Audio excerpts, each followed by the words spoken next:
Seja muito bem-vindo ao último vídeo da saga de criar sua primeira API utilizando Node.js e MongoDB. Nesse vídeo você vai aprender a criptografar as senhas que os seus usuários enviam para você e também a gerar tokens para enviar para o seu cliente. Então, se você ainda não viu os primeiros vídeos, eu recomendo que você assista o primeiro e o segundo vídeo. Dessa forma você vai entender melhor o que é que a gente está fazendo aqui e como esse código chegou até esse ponto. E, sem mais enrolações, vamos para o vídeo. E espero que você aprenda alguma coisa. Já aqui no código, a primeira coisa que você vai precisar fazer é abrir aqui o models de pessoa. E aí, vamos colocar o apelido como unique_true. Isso daqui significa o quê? Se eu coloquei o apelido Francinaldo, certo? Nenhum outro usuário pode ter o apelido Francinaldo também. É mais ou menos como funciona o Instagram ali, que você não pode ter o arroba de outra pessoa. Se você tentar mudar para aquele arroba, ou tentar criar um usuário com aquele arroba, vai dar errado e não pode ter duas pessoas, né, dois usuários com a mesma identificação. Nesse caso, a nossa identificação é o apelido, poderia ser e-mail, telefone, CPF, enfim. Nesse caso é o apelido. E aí a primeira coisa que a gente faz é transformar em único. E agora a gente precisa fazer a criptografia das senhas, né? Primeira coisa que a gente vai precisar fazer aqui é instalar as dependências necessárias, que é o bcrypt e o JSON Web Token. O bcrypt é o que vai fazer a criptografia e o JSON Web Token é o que vai criar o token ali do usuário quando ele realizar o login. Vamos colocar o servidor para rodar, npm run dev, e aqui vamos importar o bcrypt, vai ser igual a require bcrypt, e também eu também já vou importar aqui o JSON Web Token. Vou colocar aqui JWT e JSON Web Token. Perfeito. Já estão aqui os dois. O que a gente vai precisar fazer agora é, antes de guardar a senha do usuário, a gente tem que fazer a criptografia dela. Então vamos lá, const senha criptografada vai ser igual a bcrypt.hashsync, certo? Aqui no hashsync, o primeiro atributo que você vai passar é a senha a ser criptografada e o segundo é quantas vezes essa senha vai ser embaralhada. O padrão, como vocês podem ver aqui, é 10, certo? E podem ver também que é um número. Ou seja, por padrão, ele vai ser embaralhado 10 vezes a sua senha. É bom que você mude esse padrão, porque se alguém mal intencionado tiver acesso ao seu banco de dados, as senhas criptografadas, e tiver acesso a quantas vezes ela foi embaralhada, ele vai conseguir desencriptografar cada senha do seu banco de dados. Então vamos alterar isso aí e deixar em segredo também utilizando o .env. Aqui no .env vamos criar o rounds, que é a quantidade de vezes que vai rodar, né? Girar ali a criptografia. Recomendo que coloque entre 10 a 13. Vou colocar aqui inclusive 13, é o limite entre aspas, eu que estou falando isso. E aí vamos pegar aí, acessar, né, essa variável de ambiente, process.env.rounds. Vamos importar aqui o .env, né? Tem que estar importado, require.env.config. E aqui a gente já está acessando a variável de ambiente, só que tem mais uma coisa.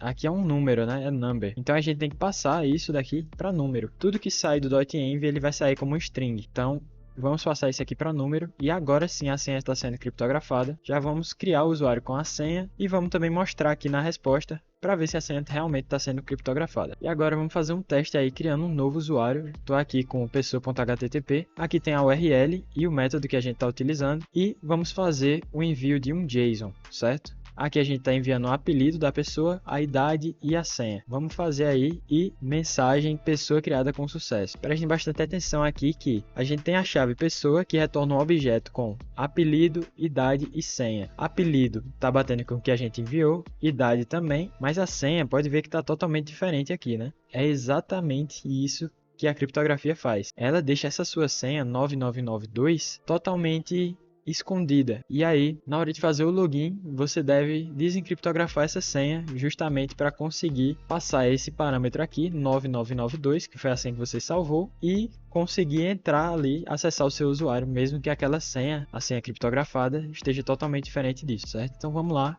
criar agora o método que vai realizar o login ali. Quando o usuário tentar passar o apelido e a senha, a gente vai verificar se o apelido está correto, se a senha também está batendo, e aí sim vamos gerar o token. Então vamos vir aqui no controle de pessoa, vamos criar o método login. Login vai receber a mesma coisa assim, é uma função assíncrona, recebe request e response. Vou até passar aqui. Aqui dentro vamos fazer um try catch. Dentro desse try catch eu vou inclusive pegar o catch aqui que a gente já está utilizando em outras e vou alterar aqui. Então o catch vai ser exatamente isso aqui, um 400 e credenciais inválidas. Pronto, se der erro já está sendo tratado. Agora vamos fazer a lógica, né, para realizar o login. Primeira coisa que a gente tem que fazer é pegar o apelido e a senha que o usuário vai estar enviando pelo body da requisição. Então vai ser dessa maneira aqui que você acessa. E agora vamos fazer a verificação aí, né, se essa pessoa realmente existe aí a partir do apelido. Então vamos puxar aqui await pessoa model.find e aí vamos buscar aqui pelo apelido. Se essa pessoa não existir, se não tiver pessoa, né, a gente vai retornar aqui uma resposta com status 400, e aí vamos colocar aqui essa mesma coisa aqui, ó, esse mesmo JSON, né, tirar só o ponto e agora sim, tá tudo correto. Se passar, é porque essa pessoa existe, a gente tem que verificar a senha, né, se tá batendo. Então a gente vai precisar de uma variável chamada constValid e aí a gente puxa lá do bcrypt, né, o compare. Sim, e aí agora a gente vai passar a senha que o usuário enviou vem primeiro, certo? E a senha que está guardada no banco de dados vem como segundo parâmetro, pessoa.senha. Dessa forma, essa variável aqui vai retornar um booleano, verdadeiro ou falso. Se for falso é porque a senha não está batendo, então, novamente, credenciais inválidos. Vou colocar aqui, se não for válido, retorna isso. Então, perfeito. Se for válido é porque o usuário está correto e aí a gente gera o token desse usuário. No token você tem que guardar algum atributo ali, você guarda algum atributo do usuário para utilizar depois. Então vamos fazer aqui jwt.sign, o primeiro atributo. É isso que você tem que guardar, se você quiser, né? Você pode colocar aqui também um atributo vazio, mas aí vou colocar aqui o apelido do usuário e o segundo parâmetro é o segredo do seu token. Então, novamente é um segredo, a gente guarda lá no .env. Vamos criar aqui um secret e aí vai ser qualquer coisa aqui. Por enquanto, vamos deixar de forma aleatória aqui, só para você entender como é que funciona essa lógica. Você vai guardar esse segredo e aí você vai puxar ele aqui a partir do .env. Dessa maneira você já está gerando o token e já pode retornar aqui para o usuário. Então, return res.status 200.json e aí vamos passar aqui token. Dessa forma ele já pega aqui o token e envia para o usuário. Vamos fazer o teste agora, tentar fazer o login desse usuário. Aqui no pessoal HTTP eu já deixei guardado, né? Já deixei aqui armazenado como é que vai funcionar. E aqui já está gerando o token para o usuário, já está enviando também. A gente só precisa agora criar a rota, né? Que vai acessar esse método. Então aqui no routes eu já deixei pronto, deixei comentado aqui, que é simplesmente aquela mesma coisa que a gente já vem fazendo aí desde a aula passada, que é router.route, especifica a rota, eu coloquei aqui /pessoas/login, e o login sempre é um post, você sempre está enviando alguma coisa, certo? E aí você enviou o apelido e a senha, o método que a gente importou aqui do controller, né, o /login, e é só passar aqui. Tem outra coisa que eu esqueci de falar. Quando a gente busca os usuários aqui, utilizando find, ele vai retornar um array de usuários, certo? Então eu coloquei aqui um log de pessoa e coloquei aqui também um log de isValid. Quando a gente busca dessa forma, né, utilizando o find, ele retorna esse array. Então vamos fazer o teste aqui. Se retorna um array, não vai dar para a gente fazer esse teste aí, né? Então olha aqui, mensagem credenciais inválidas, e aqui retorna um array de pessoas. A gente quer acessar somente o objeto. Então, para dar certo aqui, a gente precisaria, já que está puxando um array, a gente precisaria acessar o pessoa 0, que é o índice 0 desse array. Mas não é isso que a gente quer. Como só pode ter um apelido único, né, no banco de dados, você não pode ter duas pessoas com o mesmo apelido, a gente já sabe que se tiver um usuário aqui, vai ser só um. Eu não preciso de um array dele. Então é justamente isso que a gente vai fazer aqui. Vamos colocar um find one e agora vamos tentar aqui enviar novamente para ver o que é que acontece. Já expliquei que se você busca pelo find vai retornar um array. Dessa maneira daqui ele retorna somente a pessoa, se existir. Então é exatamente isso que a gente queria para essa função aqui funcionar, certo? Então vamos lá, vamos enviar aqui, tentar fazer o login do usuário e esperar o token, né? Vamos lá. E aí retornou o token, deu tudo certo. Era justamente isso que a gente queria. Então vamos lá agora, a gente já fez o login, a gente agora precisa fazer um middleware. O middleware, ele vai fazer uma verificação dentro de cada requisição ali do usuário. Ele vai verificar se o usuário pode passar, tem autorização para determinadas rotas ou não. Então eu só quero que o usuário possa, por exemplo, atualizar outra pessoa se ele estiver autenticado, se ele estiver com acesso à nossa API.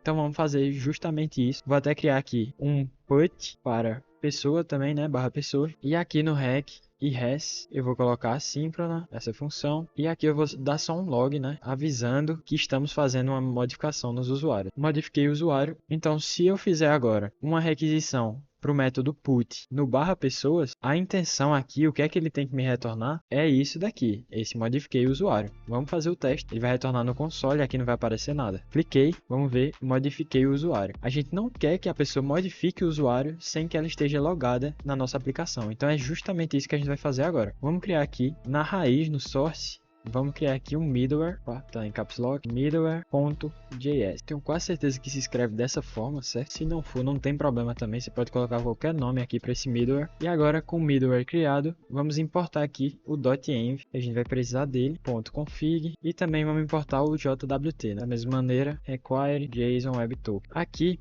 a gente vai criar também um módulo.export, e aí já vai ser a função mesmo do middleware, certo? Vamos colocar dessa maneira daqui. Ele vai receber uma requisição, uma resposta e um next. Requisição e resposta vocês já estavam acostumados, mas o next é justamente o que autoriza ao usuário passar para a próxima fase. O middleware, quando o usuário envia a requisição, antes de chegar nesses métodos aqui do route, do controller, né, a gente vai chegar aqui no middleware e se eu der um next, aí sim ele vai poder passar para o controller. Senão eu já posso tratar a resposta aqui mesmo e falar para ele, por exemplo, que ele não pode seguir em diante, acessar as próximas requisições. Então vamos lá.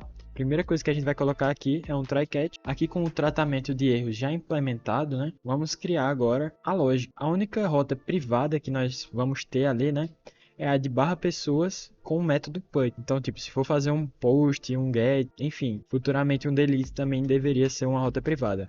Mas como só tem essas três, né, post, put e get, a gente vai deixar privado ali somente o put. Então, vamos colocar aqui, já definir, né, que vai ser uma rota privada, private route. Como só tem uma, eu vou colocar o objeto completo aqui, mas se fosse mais de um, a gente poderia colocar aqui um colchetes e sair colocando várias rotas privadas. Como só tem uma por enquanto, vamos colocar aqui o URL, vai ser http://localhost, porta 3000 e aí vai ser /pessoas. O método vai ser put e aí essa é a nossa rota privada. O que é que a gente quer ver agora? Primeira verificação que a gente precisa fazer é se o usuário está acessando uma rota que não é privada e a gente não precisa fazer nenhuma verificação. Então vamos lá. Primeiro, pegar aqui private route.url, se for igual a rec.original URL, se isso daqui, se a URL privada é igual à URL que o usuário está tentando acessar, a gente verifica também o método. Então, private route method igual a rec.method. Dessa forma aqui você está verificando se a URL é igual e se for igual, se o método também condiz com isso. Se isso for verdadeiro, ele está tentando acessar a rota privada. Se não, ele não está tentando acessar uma rota privada e a gente deixa ele passar tranquilamente. Se ele estiver tentando acessar a nossa rota privada, a gente vai pegar aqui o authorization, né? Vamos ver se ele está com autorização e aí vai ser rec.header.authorization. Dessa maneira daqui, ele vai retornar para a gente uma autorização, certo? Ficou horroroso isso aqui. Eu vou inclusive colocar em uma variável. Vamos colocar aqui private e colocar isso. Se não for privado, né? Se não for private, aí a gente já sabe que ele não está tentando acessar uma rota privada e aí já dá tudo certo. Pode enviar o usuário para a próxima aí. Deixar assim só para ficar mais bonito. Já aqui com a autorização, a gente precisa fazer duas verificações. A primeira é se a autorização existe, certo? Se ela não existir, já é um problema. A gente já tem que retornar um status ali 401, né, que a pessoa não está autorizada. Mas a autorização pode existir, só que pode estar em um formato incorreto, né? Então vamos colocar aqui authorization.startWith e aí vamos colocar aqui dessa maneira.